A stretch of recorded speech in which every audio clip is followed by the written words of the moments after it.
So as was reported yesterday on Indisputable, not a single Uvalde officer attempted to open either of the classroom doors there until much later when they killed the gunman. Now, additional reports are also coming forward and further details about how this all went down. There's pictures, there's images. This gets pretty devastating. So this security footage image obtained by the Austin American-Statesman shows at least 3 officers in the hallway at 11:52 a.m. in the school, as you can see there. This was 19 minutes after the gunman entered one of the classrooms at 11:33 a.m. and began firing. Now, clearly the officers were not without weaponry and equipment. You can see 2 have rifles and 1 has a tactical shield. They're ready to go. Another still obtained by the Texas Tribune from inside Robb Elementary at 12:04 p.m. shows several more officers with guns and shields. That's about 30 minutes later. When they first came at 11:33, now it's 12:04 in the afternoon. In all, officers had access to 4 ballistic shields, the 4th of which arrived 30 minutes before officers stormed the classrooms at 12:50 p.m. And according to the Tribune, officers waited 46 minutes because there were no clear orders given. Oh, so the officers are there, they're set to go, they've got their shields, they got their weapons, they're outside of these situations, they're ready to do everything. All they need is some orders. Here's some more frustrating details. 11 officers, including Uvalde School District Police Chief Pete Arredondo, were inside Robb Elementary within 3 minutes of the gunman entering. A law enforcement source close to the investigation told CNN as this whole went down. Initial officers approached the connected classrooms 111 and 112 and were shot at by the gunman, is what authorities said. After that, they retreated and remained stationed in an adjacent hallway. I want you guys to picture this really fast. Pause. Any other time cops think that they're being assaulted, think that someone is aggressive, perceives that someone's a threat, what is it you've seen them do, on camera or not on camera? They take care of the situation, rightfully or wrongfully.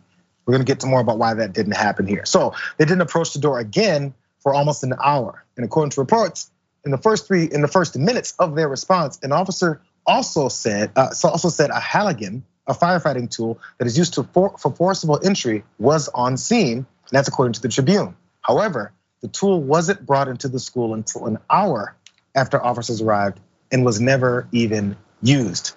Now, this whole waiting for someone to open this classroom and give them the orders, it wouldn't even work for those doors. It means more time was wasted when they could have just used this Halligan tool that, again, was not even brought in. So Police Chief Pete Arredondo, as we mentioned a minute ago, has been identified by other officials as the incident commander on scene that day. He told the Tribune that he didn't consider himself the incident commander, but per transcripts, some officers believed Arredondo was leading the response due to his issuing commands. And additionally, the Tribune notes that by the time Arredondo called dispatch with 11 officers inside the school and at least 2 carrying rifles, Arredondo had told the dispatcher he didn't have the firepower to confront the lone one solo teenage gunman. And meanwhile, the reporting also highlights Texas officials' lack of transparency to the public and press, as does this video. Check this out. Why aren't you allowing reporters to stay in the building? People are intimidated. Intimidated by who? By reporters? Yeah. So we have to leave the building, is what you're saying? Because people are intimidated by us. Yes. We want is the truth. Come in and protect our children. A lot of people are intimidated. The officers. Can we have you exit the building, please? Are you a parent, sir? Yeah. And my kids are scared. So you're asking all reporters to leave because someone's intimidated by us? Outside, but not no, but this is a city building, right? Are you gonna pay a water bill or anything? No, I'm just asking. Well, then now you'll have to wait outside. And the reason is because you said? Because of that, sir. Because people are intimidated by us. Because why would they be intimidated by us?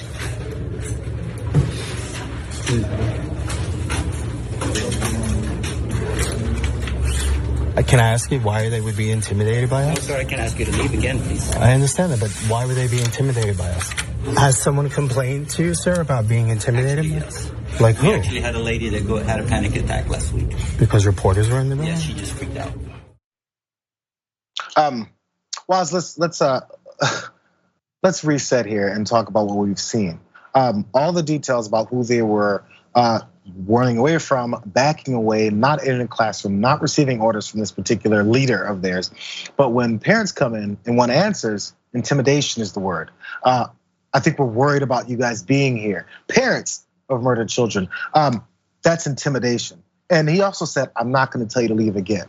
I wish the guy that was reporting said, or else what? What's gonna happen? Are you gonna get aggressive? Are you gonna actually start doing something? Because that definitely wasn't the case when this whole thing went down inside of that school and you're looking to protect children. Yeah, I don't think there's any reading on the situation that happened in Uvalde that is favorable to the cops out there. They did not show or exhibit a great amount of bravery or courage that day. And I know that we tend to deify cops in America, right? For the most part, obviously, there are other places where we don't think cops are angels and heroes and all of that. But we tend to, but that's not how these brothers comported themselves on the day of this horrible tragedy. And it makes you wonder what kind of cops they got out there in Uvalde. And look, I think it's important because basically ever since the George Floyd situation, we've had a protracted, long conversation, extended conversation about policing in America. But I would want the viewers to hold some certain things in perspective, man. You cannot compare these cops in the middle of nowhere in Texas to say the NYPD. That is a freaking $1 billion a year force. They're about 40,000 strong. They're basically a freaking military force at this point. You can't compare NYPD and their capacity and how they, how they view these kinds of things to these cats in this rural town in Texas. Like, that's what I think is difficult about the conversation that we have about policing, Jayar, is that it's a big country and not all police forces are created equally. And these cats were clearly out of their depth in both training, in capabilities, in just what they understood to be their jobs in that situation. They were completely outmatched for the moment.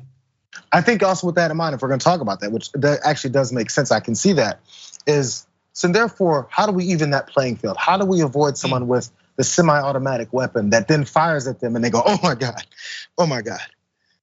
Maybe he shouldn't be shooting those types of weapons. Maybe he shouldn't have access to those type of weapons that makes small town cops run for cover and actually do nothing about an hours-long murder spree. Maybe that could be something that will help mitigate this problem. But we'll instead say, here, throw more guns and more things at them. Actually, let's give some custodians, lunch ladies, and teachers guns because it worked out for the cops. Actually, no, it didn't. It's the same conversation. We've seen it over and over again.